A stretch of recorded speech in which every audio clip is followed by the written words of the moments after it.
Welcome back to the 5 Minute Podcast, where we talk about a topic for 5 minutes and no longer. Because we value your time. We value your time, dear viewer. Today we're going to talk about swimming. Swimming. Yes, I first learned to swim when I was 9 years old because I had seen my father at a party swimming and I wanted to swim very badly. But I was very embarrassed because when my mother signed me up for swimming lessons at 9 years of age, you start in level 1, 2, 3, so on and so forth. Naturally, I started in level 1. And I, as a 9-year-old, was in a class full of 4 and 5-year-olds. So I felt very foolish at first and wanted to quit.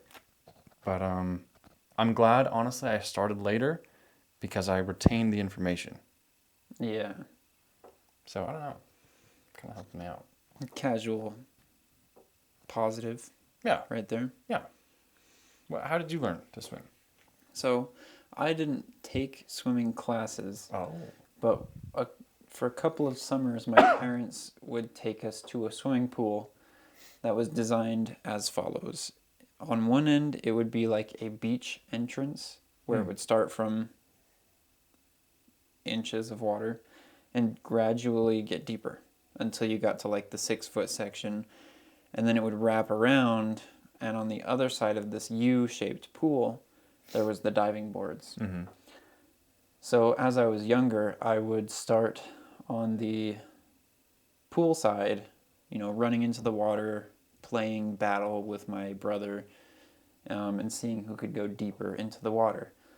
I wouldn't go far enough to where I could feel my toes leave the ground at first, but once I got more comfortable in the water, I could waddle or wade, swim, paddle.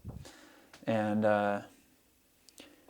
over the years, I eventually swallowed less and less water. Always a positive. Got better at swimming. I got to the point where I could swim down and go under the buoys that divide up the different pool sections. That was a big day. Being able to play in the area with the basketball hoops was a huge plus. That's always fun. I loved swimming basketball at a party in the summer. Yeah. And you just dunk it because it's 6 inches above your head. That was always a lot of fun because you could especially if you were a good water treader, like other people weren't, then you had more stamina. You could jump above them. Yeah. That was really fun. Do you play with your feet touching the ground, or do you try to play without your feet touching? I guess it depends on the pool. Some friends I went over, not that I had a lot of friends with pools, but there's 2. One of them had it in the deep end, so you had to tread. The other one had it in you could tiptoe. I see. So you got some oomph.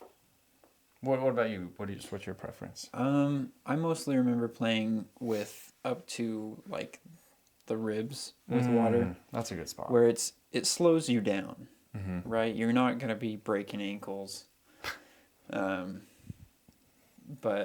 you still have some mobility. On the deep end, I had never had enough stamina to swim and play basketball at the same time. Yeah, the game's never lasted long. It's 2 minutes. 2 minutes, first 1 to 3 wins. If that. Speaking of treading and such, do you have a go-to stroke when you're deep water, you have to tread, do you have a swim that you go to? So this could be potentially life-saving for our viewers. If you need to last in water for a long time, generally a way to survive is to slow your breath, manage your breath, and float on your back with breathing in, holding, and exhaling in a controlled fashion to have air in your lungs longer than it's outside of your lungs. That's a good... All right. Yeah, it's a good little tidbit. And with that, we'll end it. Thanks for watching.